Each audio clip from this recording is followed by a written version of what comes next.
Everyone, welcome to our channel. इस session में हम क्लैट के करंट अफेयर्स से रिलेटेड कुछ डाउट्स को एड्रेस करेंगे।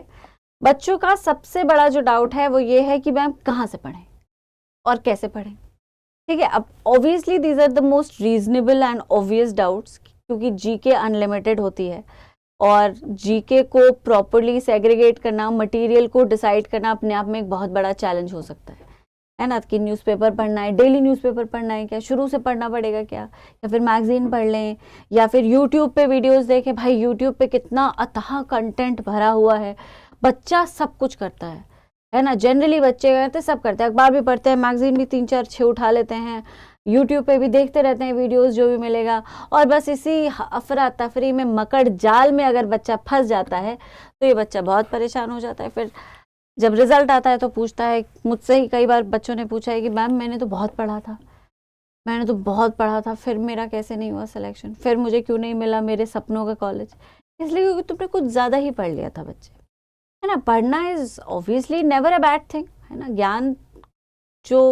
ज्ञान बटोरना कभी खराब नहीं हो सकता, लेकिन कभी कभी ज़्यादा जो excess of everything is bad, even knowledge, है ना। I mean, you definitely have to do a lot when it comes to CLAT current affairs, but you don't have to do everything. और इसको सही तरीके से करना ज़रूरी है। CLAT में आपको जज किया जा रहा है इस बात पे कि आप भाई सिर्फ जीके की न्यूज़ नहीं पढ़ रहे हो, सिर्फ न्यूज़ नहीं आपको आती है, आपको एक्चुअली पता है कि इम्पैक्ट क्या है। So it is the GK in CLAT is not about whether you know the stuff, है ना। It is about whether you understand the impact. ये दो बहुत अलग अलग चीज़ें हैं, है ना। तो न्यूज़ आपसे नहीं पूछ रहा कंसोर्शियम, वो पूछ रहा है कि इम्पैक्ट को समझे तुम। Do you understand what impact that news had on our economy और ऑन इंटरनेशनल इकोनॉमी। ठीक है, ये होता है क्लैट का एक्चुअल सिलेबस। तो जो भी इवेंट देश को अफेक्ट करे, लॉ को अफेक्ट करे, कॉन्स्टिट्यूशन को अफेक्ट करे, भाई राइट्स को अफेक्ट करे, गवर्नेंस को अफेक्ट करे, इंटरनेशनली किसी तरह का इम्पैक्ट छोड़े, वो क्लैट में आता है और वही आता है। ठीक है, this is what is asked in your exam. अब यूसीसी की बात करते हैं, यूनिफॉर्म सिविल कोड। उत्तराखंड में इसे अर्ली 2025 में इंप्लीमेंट कर दिया गया। अब ये न्यूज़ नहीं है, this is not just a fact that happened, this is not just an event that happened. Uttarakhand became the first state after Goa to implement a uniform civil code in its state, in its territory. और ये constitutional change है। This is one of the most controversial directive principle actually getting executed. इसे रखा theory में था, part 4 में था ये कि भाई यूसीसी इम्प्लीमेंट की जाएगी, लेकिन इसे इम्प्लीमेंट किया जाना उतना ही मुश्किल था, क्योंकि हर धर्म के लोगों के अपने वो थे, मतलब उनके अपने कस्टम्स थे, उनके अपने रीति रिवाज थे, रिचुअल्स थे, उनके अपने पर्सनल लॉज थे, और उसके बीच में खलल डालना भी बहुत, मतलब it was very complicated, it was very complex. लोगों से आप उनका धर्म नहीं ले सकते, खा जाएंगे लोग आपको, है ना। अब लेकिन फिर भी इतना हिस्टोरिक स्टेप है जहाँ पे एक ही कानून चलेगा जो सारे धर्मों को रेगुलेट करेगा। तो तुम्हें शादी जैसे करनी है वैसे कर सकते हो, निकाह जैसे करना है वैसे कर सकते हो, लेकिन वो mandatory ritualistic practices, legal practices में काउंट नहीं होंगी। ये लॉ तुम्हें बताएगा कि तुम्हारी शादी एक्चुअली वैलिड मैरिज कब मानी जाएगी। जैसे हिंदू विवाह वैलिड है अगर फेरे हुए हैं, सप्तपदी हुई है। निकाह वैलिड है अगर सारी कंडीशंस को फॉलो किया गया है, एक्सेप्टेंस था, ऑफर था, एक्सेप्टेंस था, और फिर ऑफ कोर्स कंसिडरेशन, मेहर था, और दोनों अडल्ट थे। ठीक है, तो बेसिक कंडीशंस जो निकाह की होती हैं, जो शादी की, विवाह की होती हैं, वो अगर फुलफिल हो जाए, जो कि पर्सनल प्रैक्टिस है, ये बहुत एज ओल्ड प्रैक्टिस है, इसी तरह से शुरू किया गया था सब इन दोनों रिलीजन्स में। इन्हीं को लॉ बना दिया कि इनको, अगर इन कस्टमरी प्रैक्टिस को आप करेंगे तो आपकी शादी आपके लॉ के अकॉर्डिंग वैलिड होगी। अब पर्सनल लॉ शादी को वैलिडिटी नहीं देगा भाई। जैसे हिंदू मैरिज एक्ट के अकॉर्डिंग शादी करोगे तभी शादी कहलाएगी, तभी शादी से जो राइट्स मिलते हैं वो मिलेंगे। अगर मुस्लिम मैरिज एक्ट के अकॉर्डिंग निकाह करोगे तभी तुम्हारा निकाह वैलिड होगा, तभी तुम्हें फिर वो राइट्स मिलेंगे जो निकाह में होने वाले लोगों को मिलते हैं। लेकिन अब अगर तुम, अब कुछ मुस्लिम मैरिज एक्ट नहीं, अब कोई हिंदू मैरिज एक्ट नहीं, अब कोई पर्सनल लॉ नहीं, उत्तराखंड में there is no personal law, Uttarakhand में there is one law that applies on everyone irrespective of their religion. शादी का, बच्चे का, शादी के बाद जो आफ्टर मैथ है, डिवोर्स की प्रोसीडिंग, सबका एक ही लॉ है और सबको एक ही तरह से गवर्न किया जाएगा। It is a historic event actually, ये बहुत बड़ा इवेंट है, बहुत बड़ा। आई वो सरप्राइज कि ये क्लैट में क्यों नहीं पूछा गया, लेकिन ये एक ऐसा इवेंट है जिसकी तैयारी आपको, मतलब जिस तरह के इवेंट्स आपको पढ़ने चाहिए, इसी तरह के इवेंट्स आपको पढ़ने होते हैं, ठीक है। इस लॉ से लिव इन रिलेशनशिप्स भी रेगुलेट हो रही हैं। आर्टिकल 44 में डायरेक्टिव प्रिंसिपल्स में यूनिफॉर्म सिविल कोड की बात की गई है। अब इससे पर्सनल लॉज रेगुलेट हो जाते हैं, they actually don't apply any more. Religious freedom आ जाती है, मतलब रिलीजियस फ्रीडम के एस्पेक्ट्स को टच करता है, जेंडर जस्टिस के एस्पेक्ट को टच करता है, फेडरलिज्म के एस्पेक्ट को टच करता है, स्टेट और सेंटर के बीच का रिलेशनशिप कहीं ना कहीं मैनेज होता है। So it basically touches upon a lot of topics that are very important, gender justice, religious freedom, then you know personal laws, federalism, state versus centre. ये छोटे टॉपिक्स नहीं, ये बहुत बड़े टॉपिक्स हैं। इनसे इनका इम्पैक्ट पूरे देश पर आता है। अब सोचो ये इवेंट तुम नहीं पढ़ोगे, और अब तुम सिर्फ ये नहीं पढ़ोगे कि भाई उत्तराखंड में यूसीसी इंप्लीमेंट हो गया, no this is not enough, आप पूरा आर्टिकल 44 पढ़ेंगे। ये जो यूसीसी का इंप्लीमेंटेशन है किस तरह से असर डालता है उत्तराखंड पे, आप ये पढ़ेंगे। किस तरह के नेगेटिव इमोशंस को और किस तरह के नेगेटिव इवेंट्स को ये ट्रिगर कर सकता है, आप वो भी समझेंगे। You will read it completely from all four corners. आप इसके इम्पैक्ट को, इसके स्कोप को, इसके एप्लीकेशन को, इसके ऑब्जेक्टिव को, सबको स्टडी करेंगे। और वो होती है जीके, क्लैट करंट अफेयर्स की preparation. That is how you prepare, ठीक है। अब तुम्हें लगेगा कि मैम इतना सारा कैसे पढ़ेंगे, बहुत कुछ होता है, बहुत कुछ नहीं होता। करंट अफेयर्स में इतने बड़े बड़े जो इवेंट, जो क्लैट वर्दी इवेंट्स होते हैं, वो महीने में 10-12 से ज्यादा नहीं होते। 10-12 भी मैंने बहुत बता दिए तुम्हें, ठीक है। हर इवेंट नेशनल लेवल इम्पैक्ट नहीं क्रिएट करता। अगर बहुत अच्छा महीना रहा है और बहुत कुछ हुआ है, कुछ फैक्ट्स भी इंपॉर्टेंट रहते हैं जो हम आपको क्लास में बता देते हैं, ठीक है। लेकिन इतने ऐसे बड़े बड़े मेजर इवेंट्स जो होते हैं, जो क्लैट में पूछे जा सकते हैं, वो बहुत थोड़े से होते हैं और उनको आपको बहुत आसानी से आप उन्हें कवर कर सकते हैं। अगर आपको मुश्किल हो रही है समझने में कि भाई मैं कैसे करूं, तो आप क्लास में आइए।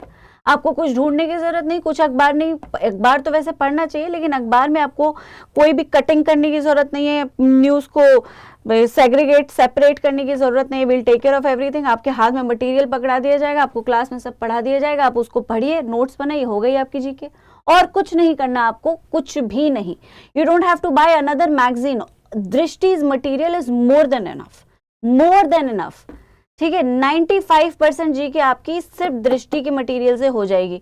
वो 5% यू में आस्क कि मैम वो कैसे होगी, वो बहुत मुश्किल है, ठीक है। बहुत 95% जीके बहुत बहुत ज्यादा जीके है, कोई नहीं कर पाता। 95% जीके क्वेश्चंस कोई नहीं कर पाता। इतनी जीके किसी को नहीं आती, ठीक है। करने वाले कर भी देते होंगे, बट इतनी it's not possible, because like I said it is unlimited. You can never really know कि क्या पूछा जा सकता है। कोई बहुत फार फेचड क्वेश्चन भी आ सकता है, अगर वो आ गया तो कुछ नहीं कर सकते। अगर आता है तो ठीक है, कहीं चलते फिरते पढ़ा, हमने पढ़ा दिया, मैगजीन में था, मटेरियल में था, तो बहुत अच्छी बात है। अगर हमसे भी गलती से छूट गया तो कोई बात नहीं, just leave it.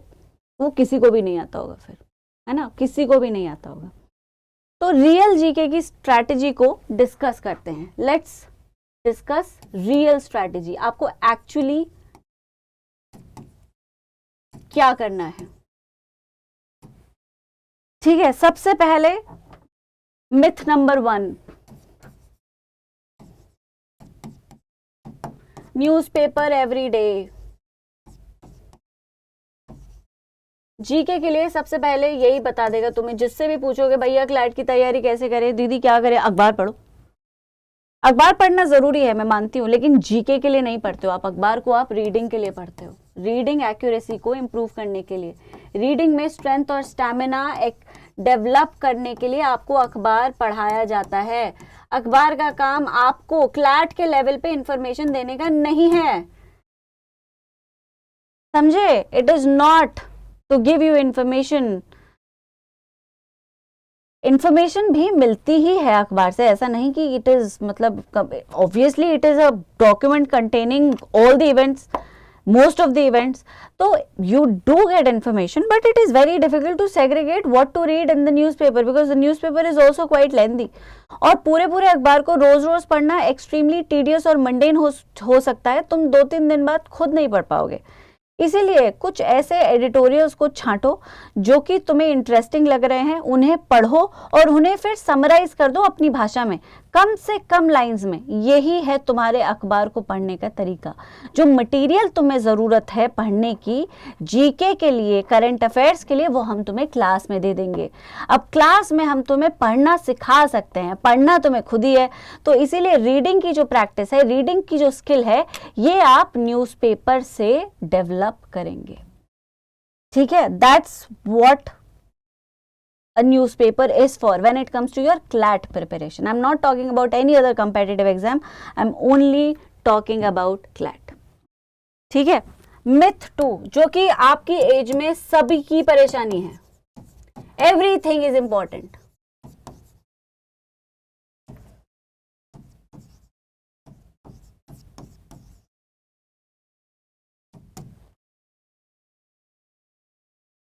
Everything is not important. ठीक है। पटेल नगर में एक एल्डरली दंपति के घर में घुस के रॉबर्स ने सारा माल लूट लिया और उस कपल की हत्या भी कर दी। अब ये रीजनल न्यूज़ में होगा, depending on which city you are in, but ये रिसेंट कुछ टाइम पहले की न्यूज़ थी। अब बच्चा इसे पढ़ेगा, लिख लेगा, ये नहीं आएगा एग्जाम में। क्यों आएगा ये एग्जाम में? मैम आ सकता है रॉबरी और मर्डर पे हो सकता है इस न्यूज़ को ले लें, नहीं, बिल्कुल भी नहीं। Only, like I said, only those events which actually create a national level impact are important. Palghar murder आया था 2020 में, क्यों आया था? पालागढ़ इवेंट में ये हुआ था कि 2 सन्यासियों को मार मार के उनकी हत्या कर दी थी महाराष्ट्र के एक गांव में, और वो इसीलिए किया क्योंकि एक व्हाट्सएप फेक रूमर सर्कुलेट हो रही थी कि ऐसे वेश बना के साधु सन्यासी में के आते हैं और बच्चों को उठा ले जाते हैं, तो लोगों ने इनसिक्योरिटी में हत्या कर दी। It was a mob crime, it was a mass crime, और इसको बहुत सीरियसली लिया गया क्योंकि बहुत सारे इनोसेंट लोग चोट खा गए, इंजर हो गए, जान से हाथ धो बैठे, बस क्योंकि लोगों को अफवाहों से इनसिक्योर कर दिया गया था। यह था एक national level news, because it was creating a menace all over the country, not just one state. Now this regional news is limited to that state and it is not telling you anything CLAT worthy. ठीक है, as unfortunate as it might be, but it will not be asked in CLAT. तो आप celebrity की news, sports की news, random awards, ये सब बिल्कुल नहीं आता है। Like I said, national, international, that's it. ठीक है। अब CLAT पूछना चाहता है, समझना चाहता है कि भाई आपने पढ़ा, आपने पॉलिसी को समझा, लॉ में कुछ हुआ, आपने लॉ को भी समझा और जो हुआ है उसको भी समझा। You understand governance, you understand international relations, you understand environment, the activities that impact the environment, what activities are impacting the environment, because it is in fact a national level impact. Economy पर क्या क्या प्रहार हो रहे हैं, economy हमारी बिल्कुल it's you know at an all time low. तो ये सब कैसे हो रहा है, क्यों हो रहा है, this is more important. Like I said, it might be very intimidating for some students. Do not worry, just come to the classes, everything will be sorted. ठीक है। myth 3,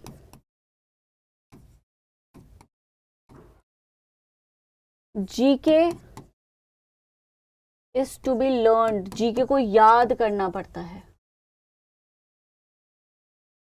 जीके को याद नहीं करना पड़ता है, जीके को रटना नहीं होता है। लर्नड बल्कि is not a correct word, GK is to be crammed. GK can not be crammed my dear students, it is so much कि आपका ब्रेन हैंडल नहीं कर पाएगा इतनी सारी इंफॉर्मेशन को। तो जीके को रटने की कोशिश ना करें, जीके को याद करने की कोशिश ना करें, जीके को समझ लें, बहुत अच्छे से समझिए। इसलिए मैंने कहा है कि पूरी बैकग्राउंड स्टोरी के साथ आप इवेंट को करिए। जब बैकग्राउंड स्टोरी के साथ आप इवेंट को करते हैं तो आपको बिल्कुल कोई परेशानी नहीं होती है।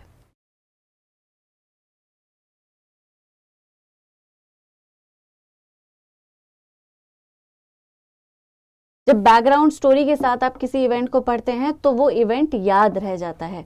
When you understand the entire picture of what, why, how, then you are very likely to retain that information.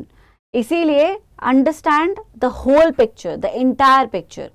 ठीक है, अगर मैं तुमसे दिलवाले दुल्हनिया ले जाएंगे की स्टोरी पूछूं, तुमने बहुत पहले देखी होगी movie, if you have seen it, तो तुम मुझे यूं ही बता दोगे. क्यों? क्योंकि तुमने पिक्चर पूरी देखी, इसलिए बता दोगे.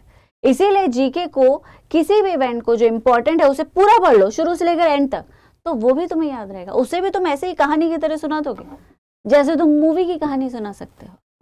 समझे? क्योंकि मूवी आदमी पूरा देखता है, जब पूरा देखता है तो इंटरेस्ट बन जाता है. इसी तरह से जीके के इवेंट को अगर आप शुरू से पढ़ते हैं तो इंटरेस्ट बन जाता है. कैरेक्टर से, सिचुएशन से आप रिलेट करने लगते हैं, एम्पैथी जनरेट होती है, इमोशन जनरेट होता है. बस वहीं पे दिमाग उसे रिटेन कर लेता है. ठीक है, तो कॉन्टेक्स्ट को समझना इसीलिए जरूरी है. कॉन्टेक्स्ट को समझोगे तभी ऑप्शंस भी फिगर आउट कर पाओगे. So it actually has multiple benefits. ठीक है, तो एक गोल्डन रूल याद रखो, करंट को सिर्फ न्यूज के पर्सपेक्टिव से नहीं पढ़ो, करंट को इम्पैक्ट के पर्सपेक्टिव से पढ़ो, क्योंकि यही तुम्हारे एक लीगल प्रोफेशन में काम भी आएगा. अगर आप जीके को लास्ट में भी छोड़ देते हैं कि लास्ट में करेंगे, भाई पढ़ना तो है, तो भी बहुत ज़्यादा गलती आप कर रहे हैं. लगातार पढ़िए, जो आपको मटेरियल दिया जा रहा है उसको आप पढ़िए, बस उसी को आप पढ़िए, उसको समझिए बहुत अच्छे से. हम अपने मटेरियल में कॉन्टेक्स्ट के साथ ही आपको देते हैं. You don't have to search for more information using any other device और resource. You can just read that, it is given to you with complete context and background. So just read that, summarize it, है ना, understand what it is. If you have a difficulty understanding it, ask us, we'll tell you, make notes and that's it, and then keep revising it. और उसे आप पढ़ते रहिए, लगातार पढ़ते रहिए, रैंक आएगी आपकी, रैंक आएगी. ये तरीका है जीके को सही पढ़ने का. बाकी भी सेक्शंस को कैसे करना है मैंने बताया है, ठीक है, लेकिन जीके को करने का सबसे अच्छा तरीका ये है, और आपको इसे डेली रूटीन का पार्ट बनाना है. You have to make it a part of your daily routine. Obviously रोज कुछ बहुत बड़ा नहीं होता, लेकिन इसलिए मंथली मैगजीन उठाइए. इस महीने जैसे फॉर एग्जांपल जनवरी का मंथ चल रहा है, दिसंबर की मैगजीन उठाइए, और इस जनवरी मंथ में पूरी दिसंबर की मैगजीन करिए, रोज करिए थोड़ा थोड़ा, बस जनवरी में दिसंबर की मैगजीन हो जाएगी. ठीक है, इसी तरह से आप फॉलो करते हैं, सब्सिक्वेंटली फॉलो. तो मैम दिसंबर जब आएगा तो नवंबर की मैगजीन नहीं पूछा जाएगा, एग्जाम पहले ही बन चुका होता है. इतने immediate events are rarely asked, और ये सारी चीज़ें तो हम क्लास में कवर करेंगे. ठीक है, ये तो मैगजीन की बात कर रही हूँ मैं आपसे. ये बाकी चीज़ें जो हैं, जो इमीडिएटली हो रही हैं, वो क्लास में कवर हो जाएंगी. ठीक है, और इस तरह से पूरी जीके कवर हो जाएगी. तो कौन सी न्यूज़ किस इम्पैक्ट में जा रही है, किस डायरेक्शन में जा रही है, बस इसे समझो, इसे सेग्रीगेट करने की कोशिश करो. इसे अगर तुम समझ गए, इसका पैटर्न तुमने आइडेंटिफाई कर लिया, तो जीके में क्या पढ़ना है, कहाँ से पढ़ना है, इसे फिगर आउट करने में बहुत मुश्किल नहीं होगी. और फिर भी अगर मुश्किल हो रही है तो DLA डाउनलोड करो, दृष्टि लर्निंग ऐप. कोर्स की सारी डिटेल्स दे रखी हैं. काउंसलर्स को फ़ोन मिलाओ, कोर्स में रजिस्टर करो. Just don't do anything which is not really required. मैं पहले भी आपसे कह चुकी हूँ कि अगर आपके पास ऑप्शन है एक गाइडेड प्रिपरेशन का, एक मेंटोरशिप का, तो उस ऑप्शन को अवेल करें और अपनी रिसोर्सेज का फ़ायदा उठा के प्रॉपर गाइडेंस में प्रिपरेशन करें. अगर ऑप्शन ही नहीं है तो बस इम्पैक्ट को समझें कि भाई इस न्यूज़ का देश पर कोई इम्पैक्ट है या नहीं. नहीं है तो मत पढ़ो, है तो पूरा पढ़ो, और इस रूल को अपना गोल्डन रूल बनाओ और तैयारी में लग जाओ. बाकी कोई परेशानी है तो कमेंट्स में लिखो, आपको 100% उसका आंसर दिया जाएगा. ठीक है, तो अगले सेशन में मिलते हैं. ख्याल रखें सब अपना. Thank you so much, bye bye. अब एग्जाम की तैयारी को और बेहतर करने के लिए हमारे चैनल को लाइक, शेयर और सब्सक्राइब करना ना भूलें.